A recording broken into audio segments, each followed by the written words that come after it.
So now let's transition over for the panel discussion, which is titled Borders, Belonging, and Becoming Indigenous Knowledge. So this panel will explore how Indigenous identities and experiences transcend geopolitical borders, shaping personal and academic journeys. It will highlight the way Indigenous knowledge, resilience, and collaboration foster thriving transnational futures.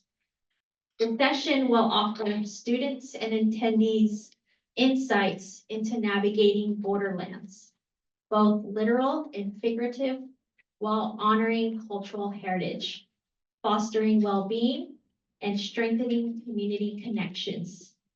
So we are grateful to have 4 panelists join us today for today's discussion.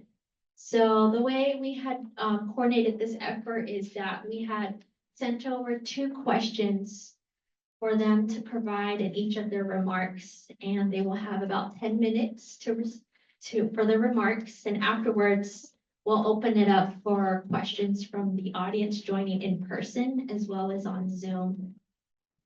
So introducing our panelists, we have Dr. Anabel Galindo, Yaqui, Assistant Professor in Comparative Cultural Studies at Northern Arizona University. And then we have Willow Blythe-Carroll, Muscogee Creek, founder of Weaving Wisdom. And we have Dr. Ofelia Zepeda, Tohono, Regents Professor of Linguistics here at the U of A MacArthur Fellow, and the Director for ALDI. And lastly, we have Dr. Amanda Tachine, Navajo, Assistant Professor in Education Studies at University of Oregon. So, and then I don't want to take up too much, but I know they probably will introduce themselves if they're welcome in your traditional language. So I'm going to actually begin with Dr. Galindo. Feel free.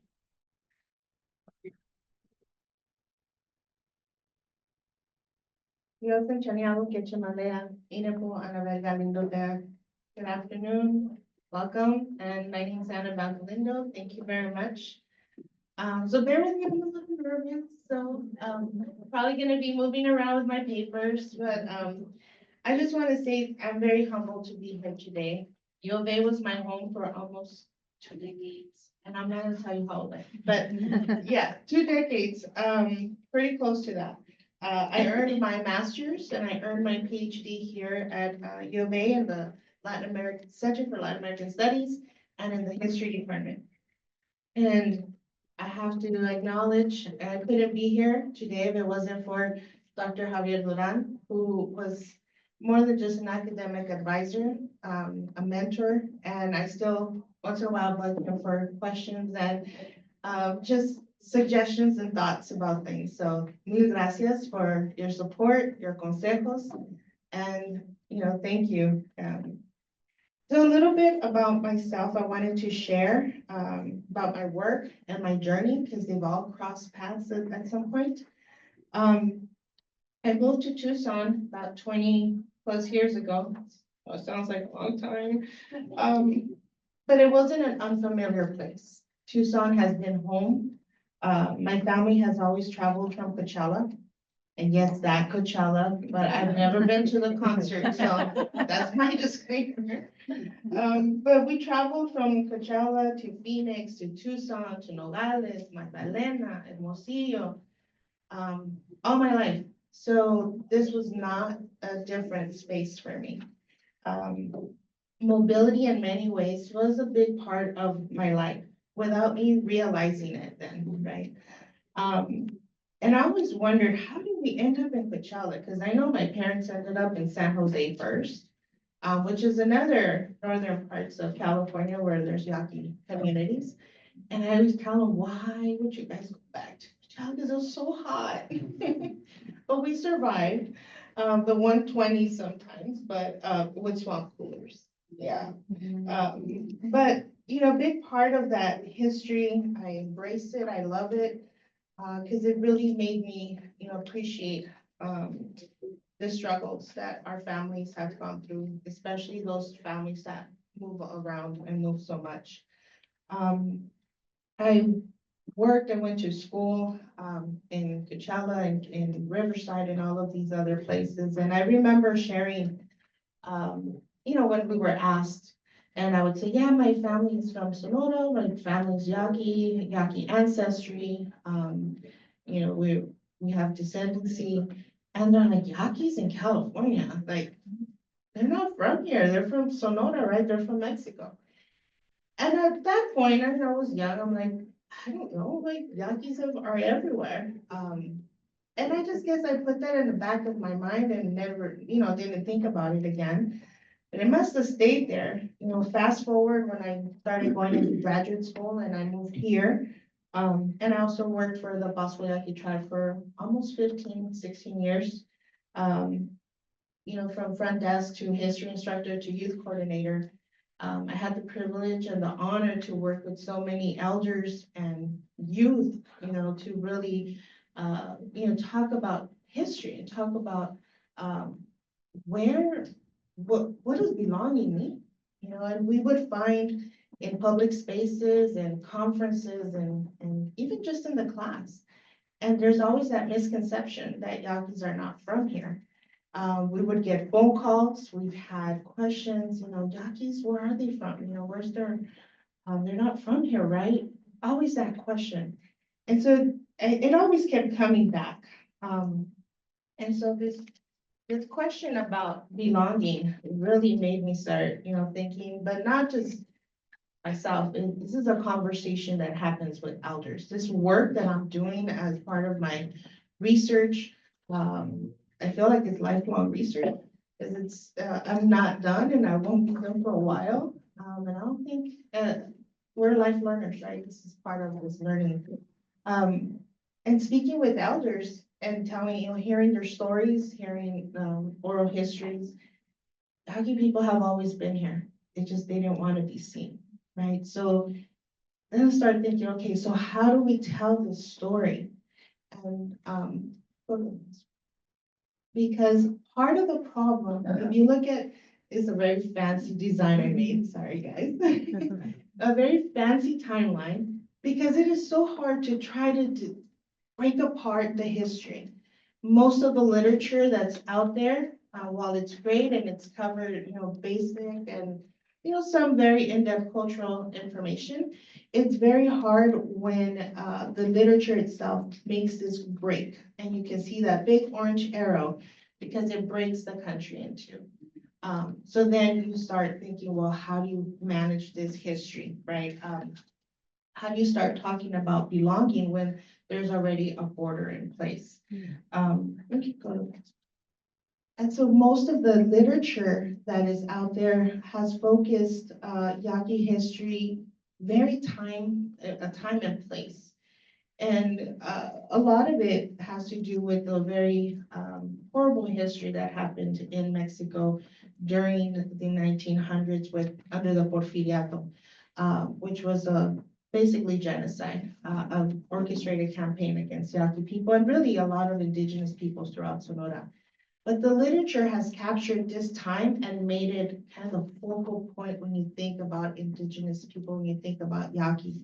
And I have these two circles because the literature has tended to really focus on the two major cities in Arizona, so Tucson and Phoenix, or the Yaqui pueblos. And nothing in between, nothing around, right? If you look at these two circles, that's very, time and bound place. And that really had me thinking, because when you hear the stories from the elders and they tell you about the movements, they tell you about certain plants, they tell you about certain landscapes, that picture does no justice, right? This map does no justice. And so in collaboration with elders and just discussing with friends, with youth, this is a big question, a big problem. How do we talk about Yaqui history? How do we talk about Yaqui belonging? I think we can go next one. And so part of my, oh, I'm a little fancy this. Part of my work is to really look at mobility outside of these traditional sanctioned places. And how have people moved? How have they connected with other Indigenous communities? We can't tell the Yaqui story without talking to other Indigenous peoples, because we're all in these stories. And that's been a big part of this project. I'm currently working on speaking with other tribes in California and New Mexico, of course, Arizona, the different communities, our neighboring communities, Chihuahua, Texas, New Mexico. It's always interesting and funny. I have so many stories I can share about how some of these stories come to light, but I always end up finding some Yaqui, somewhere random, but very Yaqui presence, right? Whether it's that they're exercising tradition, whether it's the language expression, but they're very pronounced. And some of these connections don't go just to 1900s, 1800s, 1700s. They go further back. Now, because I need to finish a book, I'm not going to go beyond 1700s because I'm already on the time crunch for that. But definitely it invites the conversation. And that's really where my work really ends, which is creating a platform, creating a conversation. Right, so I have all of these pages. And we can go to the next page. So I'll bring you back to this really quick. I turned to this map because although it is a colonial depiction of, at this point of Sonora, but you can look at the view, it's such a different perspective. Most maps are either going to be, an aerial view. This is really looking at it from the Gulfscape and looking west, which is really rare to find a colonial map in this direction. And the reason I chose this because like this map, I really am working and developing how to visualize, how to speak about mobility, how to speak about belonging without having to talk about geopolitical boundaries. How do we talk about a shared space? How do we talk about relationships with different communities? And this interconnectedness that exists between landscape and peoples.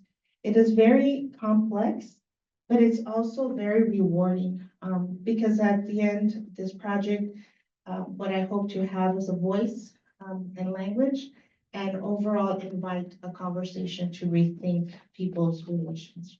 So I'll leave it there and thank you very much.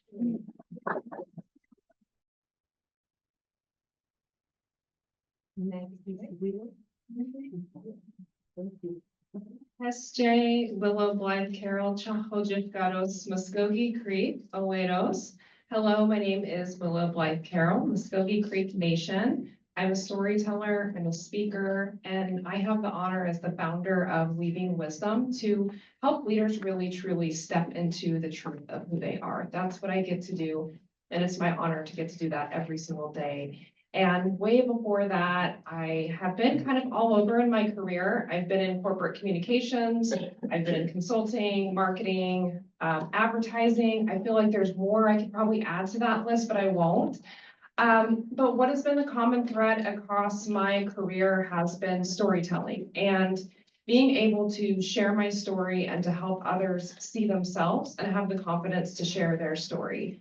And what I'll share about me and growing up, this love for storytelling that I've had started with my grandfather. My grandfather, Luther James Blythe, he was incredibly passionate during his time on this earth. He was always pouring into Indigenous communities and truly helping them believe in themselves. And so he had an incredible organization that he was the head of.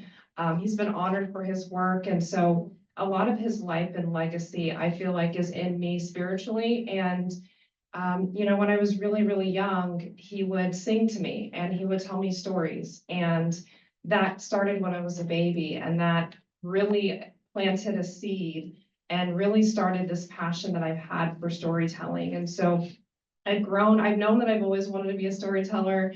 Going into my career, I kept getting this call to keep telling my story, to keep helping others see themselves. And so a lot of what I want to share with you today is leadership lessons that I have learned, things that have guided me in my journey. And I want to share that wisdom with everyone in this room, because no matter where you are, even if you're just starting in your leadership journey, or even if you're much established, a lot of what I'm going to share today is really, really helpful and can be something that can be very guiding to your journey. And so, you know, some of the things that I want to share and some of that wisdom is truly coming from a place of learning to honor and take care of yourself.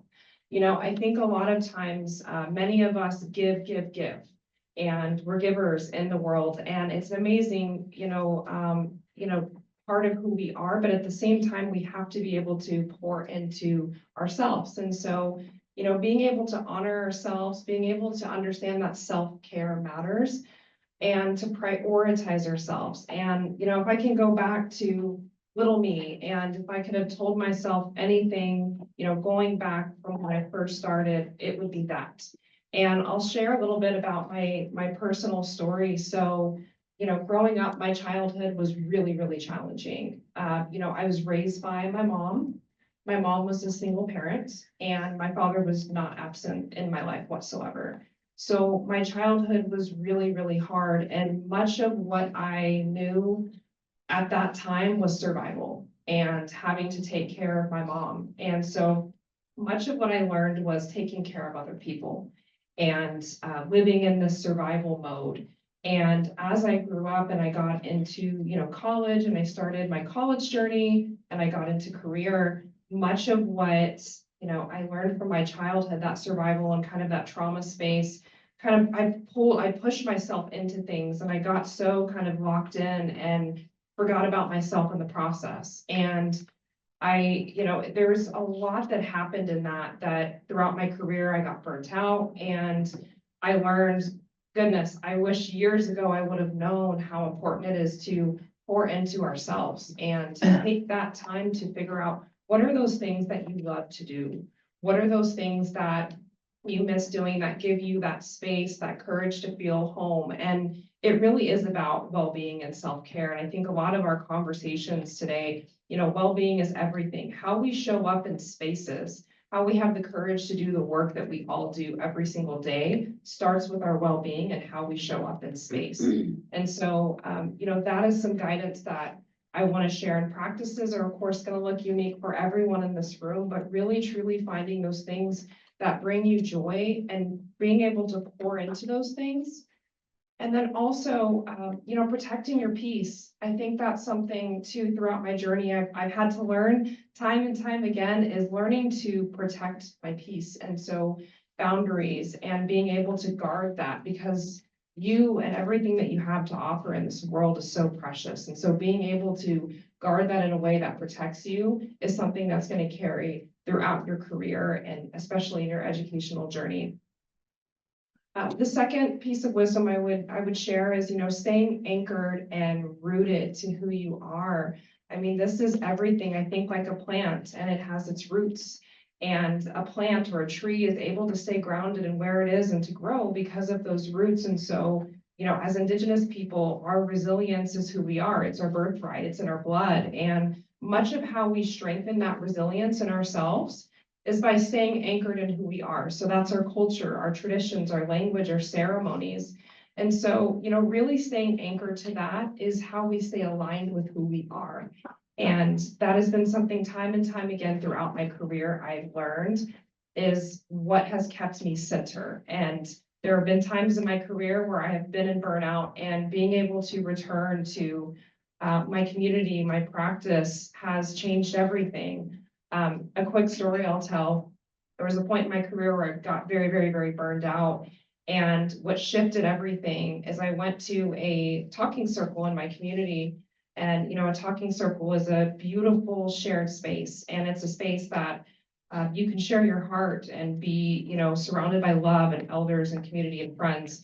And I went to this gathering after years of being lost in a career. And when I just stood in that space, I felt like I was home, and it was this feeling of, gosh, I needed this. I miss this. This is home to me.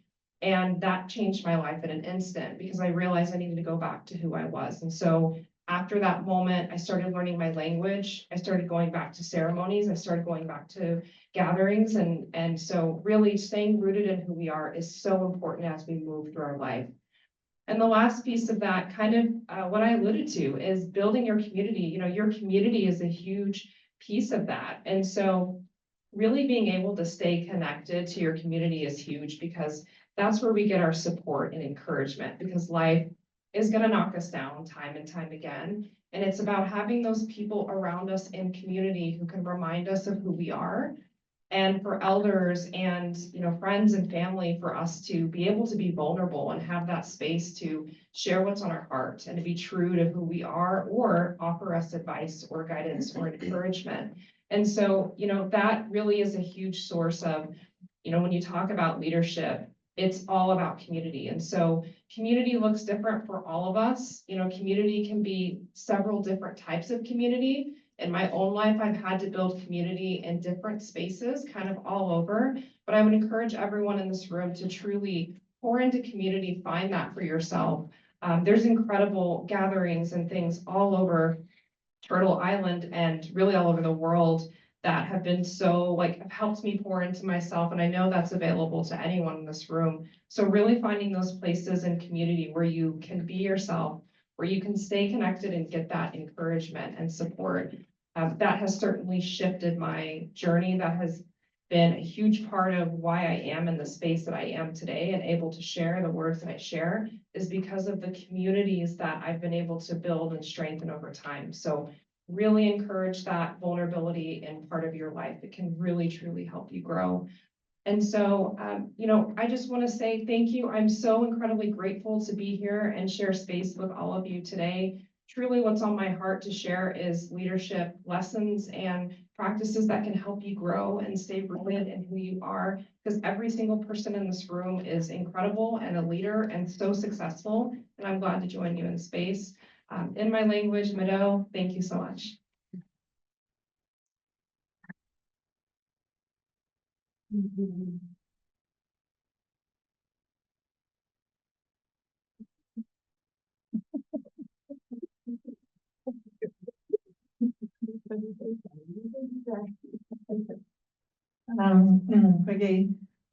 Perché sta contact met de agera met vinyuai met om journey como de tasha. En babakai dit om menyap chegi Ofelia Zepeda che hafta ia juk shonam wam je tim tona dam hamje. En je kai oi met ia ita ta kana masche makode. En January men de hai je mai am je de wus ita men ne hawam chit de ia ita ta kana masche makode. Ja, daar is het op, maar moet mag dan de majority bij joy more injection. Oké, amjad op joy en ik amjad op is smart aan de amjad heel zijn jongen het tasje amjad mij op boy die dan sparen. Begin ja is up and that mijn voice het ben je wij met jou am journey come. So good afternoon. As I said, my name is Ofelia Zepeda, and I've been a long time faculty here at the university. And I come from the Autumn people. And so in thinking about, you know, the topic or the theme for this panel,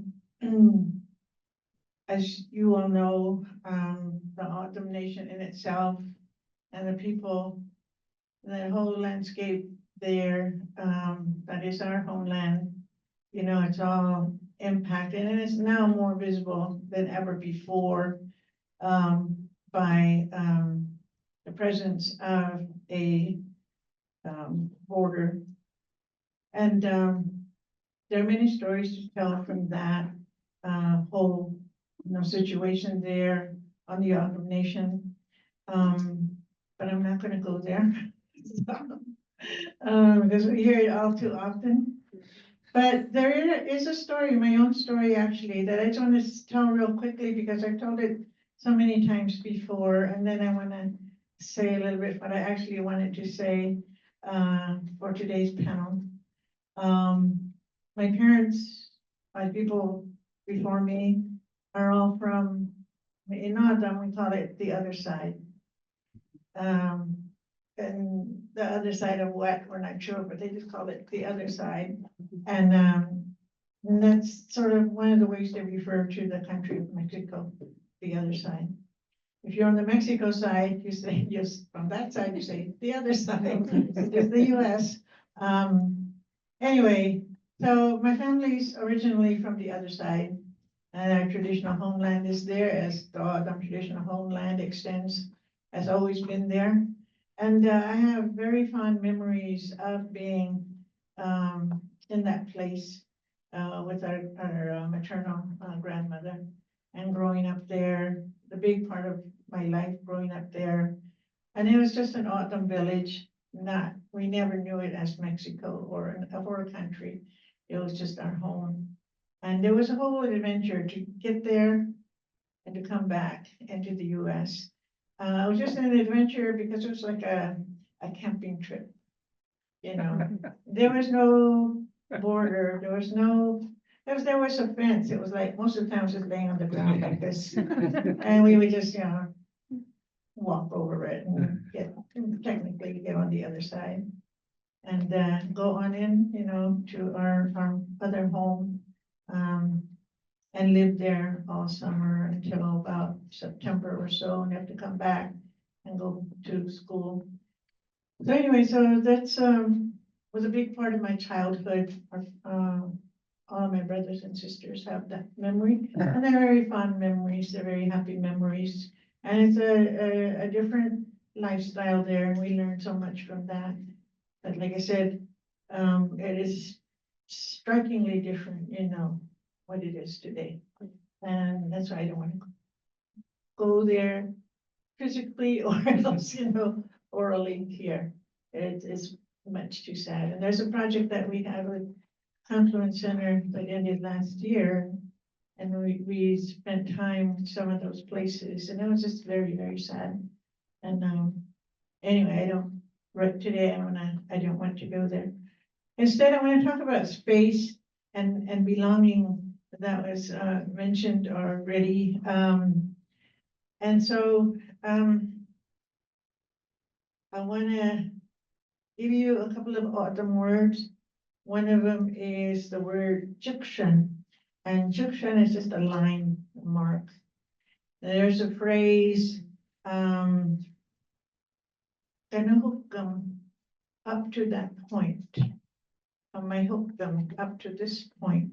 And that's how people talk about what we say in English you would consider as some kind of boundary, some kind of border.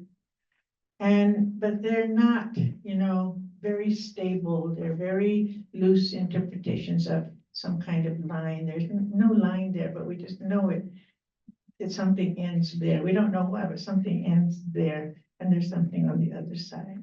And we just learned that way, about space and about direction. And it's all very vague to me. As a speaker, still, it's not clear. I always tell my language students that O'odham is really bad about giving directions. We have lots of words for giving directions, but you end up being lost most of the time.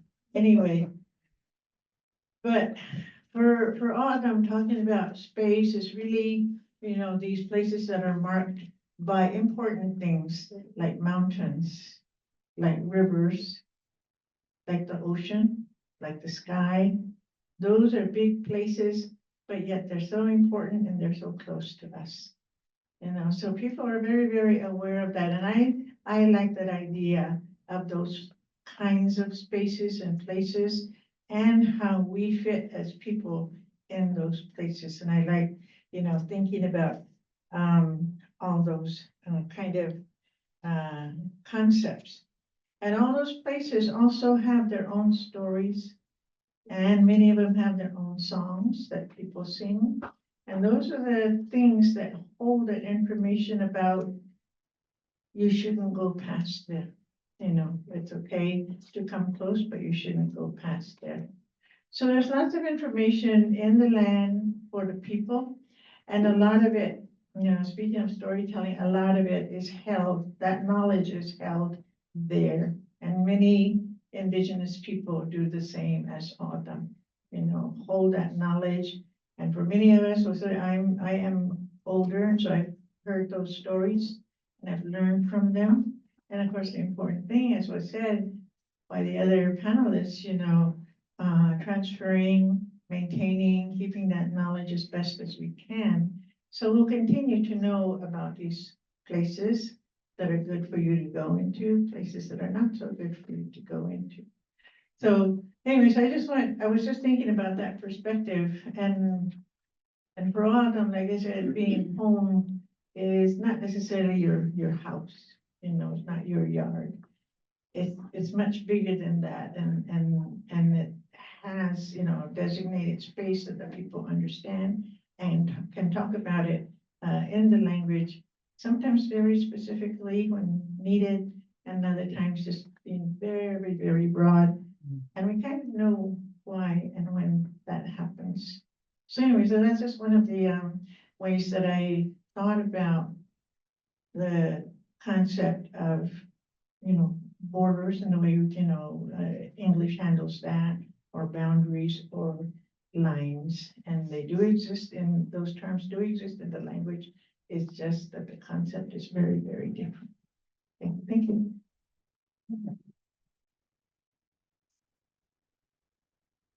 Yeah, Ofelia and my fellow Anabel and Willow. This has just been really beautiful to hear you share. It feels really good being next to you for a long time. It's good to be back. Yada Shayam and Tachine in the share. Nanish as a Tachine in the shlunk as a Lanabush's chin. Tohono that Shay don't she had that look auntie at the Nasham.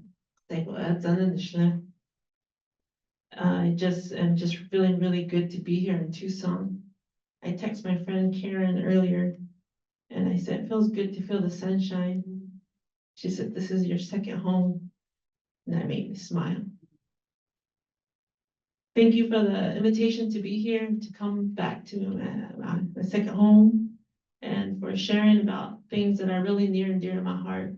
I had to the Confluencenter and the Honors College for ushering a space for our young geniuses that are young and old in all the ways, because they bring such ancestral knowledge to these spaces that have really tried to push us out and continue to do that. The brilliance that you all have here is what gets me up every day and gets us up every day, and why we do this work. So yeah, and just encourage you to keep, is what we say in Navajo.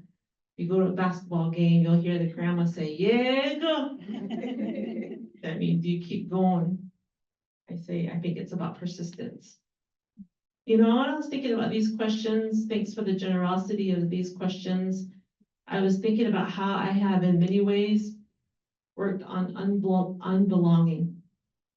It's been a journey for me to be in the way of unbelonging. And it's just unraveling, this loosening, this nodding out of these spaces that have been trying to find myself to not belong. Because as a woman, I find that this place is really good about making us feel like we don't belong. Sexism and heteropatriarchy are really good at placing borders and the parameters of distrust, making women feel unsafe. And when I say women, I say femme, and I also want to include our queer folks who identify in that expression. It's it can be precarious situations in these places. And if we have current leadership who continues to do that and also operate as a leader, I question my belongingness. I second guess myself as a woman. And man, I even question myself as a mother. When standing, then even when I'm standing strong and I'm trying to be a strong Dinatsa, I can still feel weak in my knees and question this larger world, question relationships, and question myself in these spaces. I find myself unraveling from institutional templates that teach us how to think, teach us how to write, teach us how to problematize ourselves as the problem, institutions, they tell us we are the least likely to do all the things. Least likely to succeed in educational markers, in reading, and math, and science, and English. Yeah, it keeps continuing. God, we are least likely to graduate and enter college. And man, and when we do, we are told we cannot wear and be who we are in our regalia on celebration days in some places.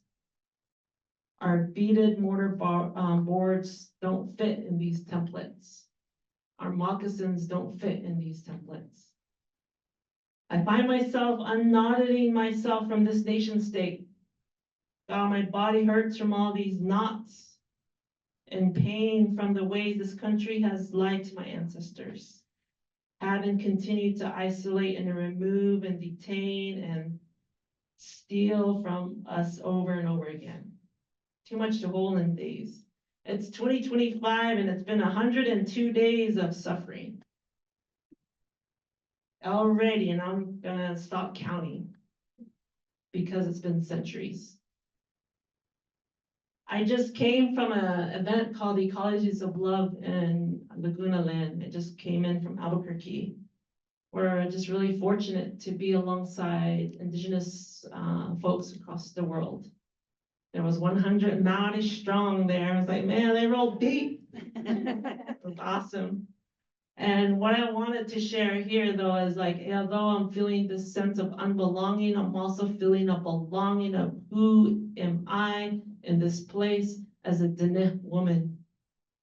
And I have to think about the ways and the power of dreams is really incredibly important in this time frame. Next slide, Shona.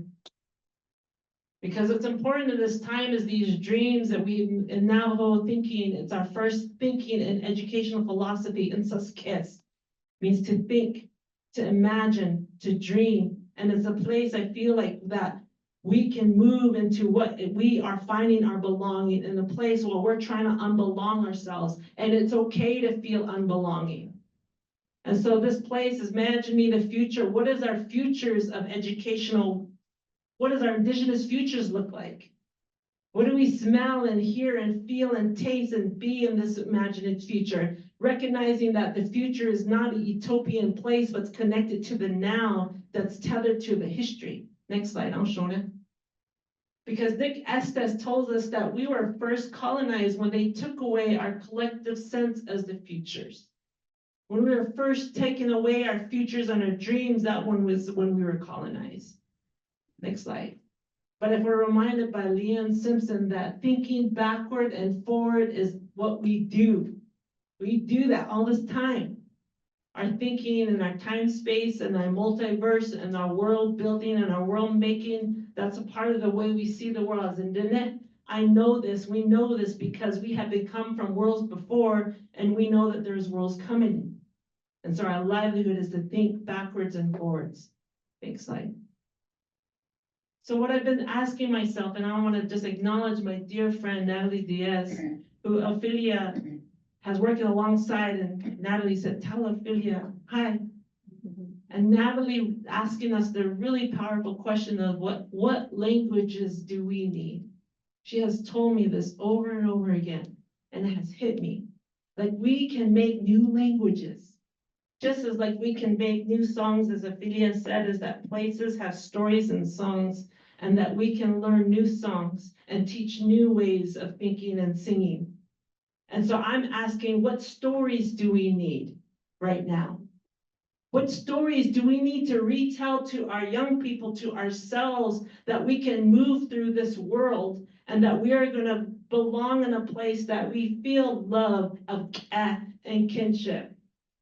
And so that's what I'm asking all of us and asking myself too, because I don't know yet. What are the stories we need right now? What are we retelling ourselves? What template are we embarking on that we need to unbelong from and create the stories that we need that we can stand strong in what we're doing? I'll show the next slide. And so this is the place that I come from, and I'm so grateful of bringing in land and place to this, because I'm reminded about how much our land tells us things. and how much land holds so much. This is Chinle, Arizona. Anyone from Chinle here? It sure gets windy there. I like to tease them. So you don't even have to put makeup on, that dust is just on your face, clean you out. It's a beautiful place, and there's so many stories in this area. And it holds so much pain and suffering because our people that's where they would hide on top of the canyon when colonizers were coming, threatening to steal their lives away. They would hide in the canyon. And there's a lot of pain and blood in that area and suffering. And there's also becoming of abundance of new seeds that you shared, of new ways of moving that our people have done. And that is what teaches me of how can we hold pain and suffering at the same time, hold becoming and belonging in a new place. And so looking to where we're from, and even recognizing that some of us are trying to figure out where that fromness is looking to where's the layers of where we in which the land can teach us and hold those, is where I'm at. That's where my heart is looking toward right now. I'll show the next slide. And so this is another place, right, from Canyon to Shea, as what's connected to our, not only the land, but our holy beings. And this is a place where Spider Woman resides. And there's teachings in our Spider Woman. And I like to tell my son, who's a Peter Parker fan, those of you like Spider-Man, like, son, I like Peter Parker too, but did you know we had Spider Woman before Peter Parker?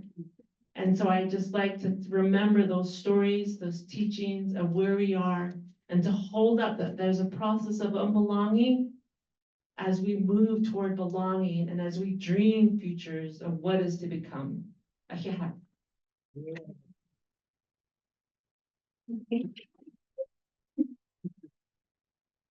Muchas gracias. Thank you so much for, when I was listening to all of you, you remind me my grandma knitting in a cobijita, a blanket, and how to warm off her hearts through your stories and your wisdom and all the things that you just shared. So we have 10 minutes for Q&As. So I just want to open the floor for everyone. If you would like to, share a question or comment for our panelists. ¿Alguna pregunta? I have a question for all of you. Like, what was your biggest obstacle to get where you were?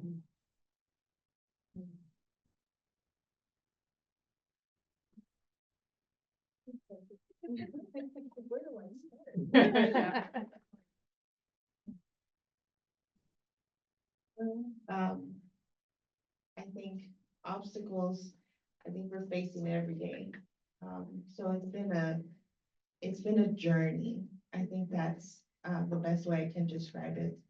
From not knowing how to even do an application for college without having parents that had that experience or that opportunity, to commuting almost 3-4 hours to college because I knew I wanted to do something. I just didn't know what. Because I knew I had something to say, but I still didn't know what. So I think perseverance and struggle were really my journey. And learning, I think I have to say that I'm always learning. I learned so much right now with just listening to these amazing women, their stories, and inspiring stories. So I think to be here today is just to be here and acknowledge that journey, acknowledge the struggles that came with it, and know that there's challenges ahead, there's challenges tomorrow, and that you just gotta keep going. Hopefully that answers it as best. Oh my gosh, I was resonating with a lot of what you said. Thank you for saying that. I'm a first generation college graduate, so from the very, very start, just with what I shared with my personal story, much of what I've gone through has been really, really hard. I'm also a trauma survivor. And so much of my life has been learning how to love myself and learning that I am capable of success. Really, it's all been here. and having to tell myself that people like me can be successful. And so a lot of the obstacles have been, yes, life circumstances, but also really healing and learning from those experiences to turn that into wisdom and to use that, what I've gone through, to help others see themselves in a positive way and to help them. And of course, like with the things that have, I've learned in my journey, much of what I share in my story, it's guidance so that others don't have to go through the things that I did, or the narratives, I talk a lot about false narratives that we tell ourselves. And much of my life has been unlearning. You talked about that. I mean, a lot of unlearning has been part of my obstacle, but I'm grateful to be in the space where I am today and to still be on that healing journey. Question, or there's another question, or? Yeah, there's a question on Zoom. Dude, I don't have any glasses. So the question on Zoom is, what can Indigenous communities do better to protect women and girls?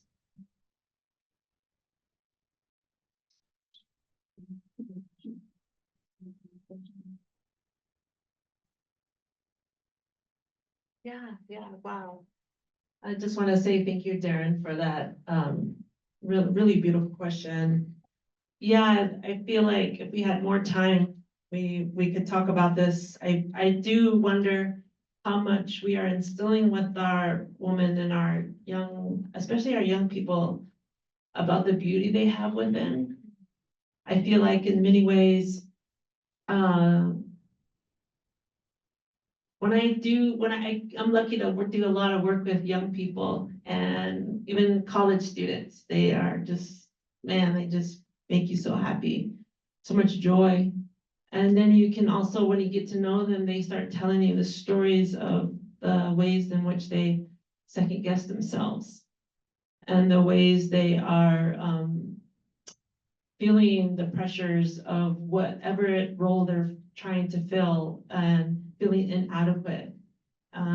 It could be in terms of how they look, how they think, how they act, how they walk, how they are being. And so I feel like what we need to nurture, and this is not just a woman, I think it also coincides with all our young people, all their gender expressions, of building a sense of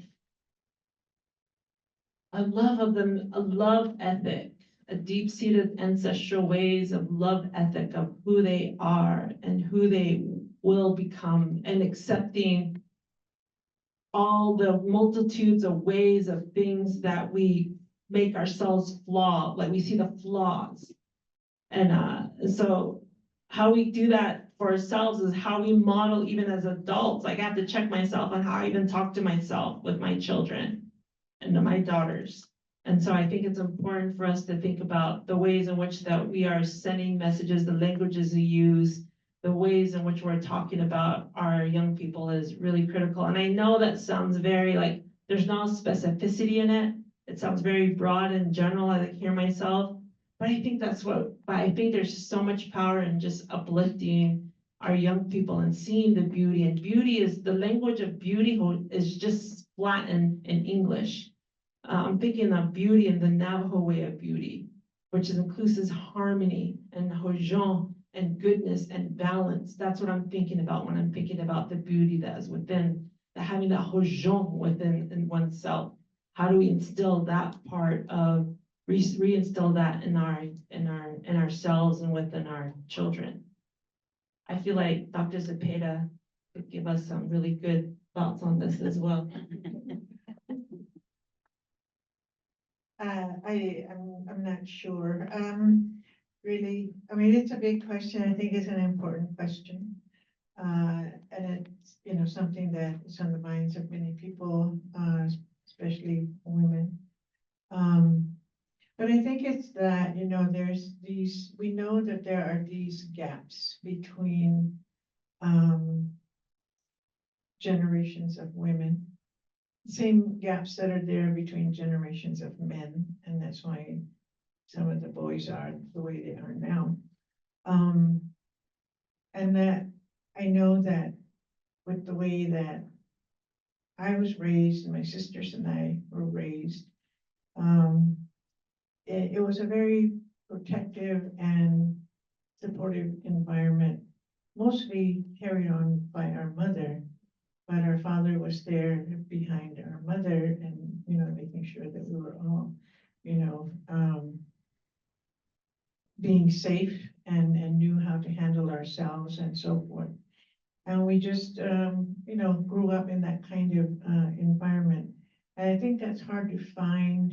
I mean, it still exists in some families, some of the extended families, but very few people live that way anymore.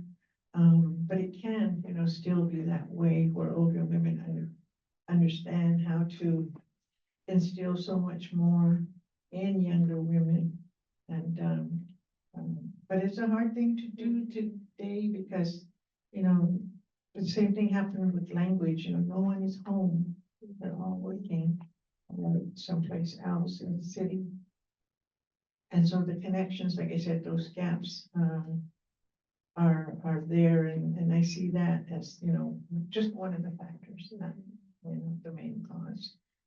But yeah, but anyway, that's just, a perspective on my end. Thank you. We have another question on Zoom. What is important to remember and do when many people of a variety of cultures are constantly being told they do not belong, especially here in America by leaders?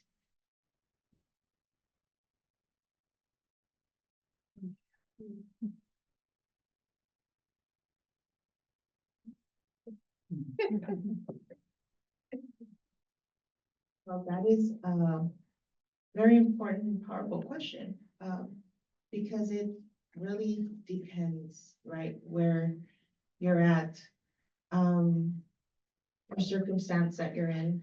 I would say that it's so important to know your history, know your language, know your culture, and if you don't connect, ask questions, learn, because that is something that no one can take from you. I'm a learner. I'm still a learner and will always be a learner. And when I feel like I have, just a lot of times, I have no answer, I definitely ask. I call Mr. Roberto there for guidance. I call my friend Sarah, who's in the back. I call one of our elders, Galindo, right before I got here. Because you can't do this alone. You gotta have that community. You gotta have that sense of, empowerment that we're all, looking for and that we want to give, we also want to receive. And so I think the best, as best as I can answer, is to surround yourself by community, surround yourself by those that are caring, your family, friends, whatever community looks like to you, and find that strength in that. It is very challenging times. So. We have another question, last question on Zoom. The question is, what advice do you have for people who are of an Indigenous descent and want to connect with their roots? Not that I want to take over, sorry. But I feel like this is a big part of my experience. I'm not enrolled member, so I always make that clear. Which is why you see on my information on Yaqui descent. My mother and my grandmother, they're all Yaqui. But that's just how things are, the histories and deportations and removals and movement, that's the history. All I can say is that it's, even though I didn't, and I grew up in Coachella, which is not a traditional space either. But if you look at enrollment numbers, there's actually a big Yaqui community out in the Palm Springs Valley. Fresno, Los Angeles, Yaquis are everywhere, which is really quick, probably the new title of my book. Yeah. I keep going back to that.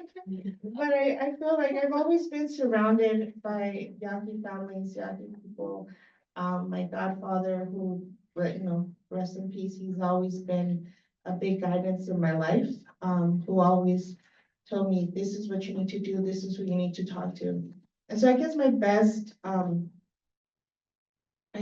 recommendation or guidance is to be humble, ask, listen. Listen is the biggest part. I think most of the time you want to learn, you want to get all this information. It doesn't work like that. You need to know your place and you need to listen. Be humble, ask permission, ask for help. And it's okay if, it doesn't happen right away. It's okay because it'll come. And I can tell you just from my experience, it's always been, I've never had anything really challenging. It's always been a blessing. The people that have come into my life, the people that have been part of making community. So I think your heart, at the big saying, you do things with a good heart, good things will happen. Yeah, I'll just add to that, I feel like my journey with really getting in touch with my roots has been lifelong. Much of my family's from Tulsa, Oklahoma, and a lot of what happened to my family, a lot of language and culture was lost. And my grandfather, who was a huge part of my life, passed away when I was 7.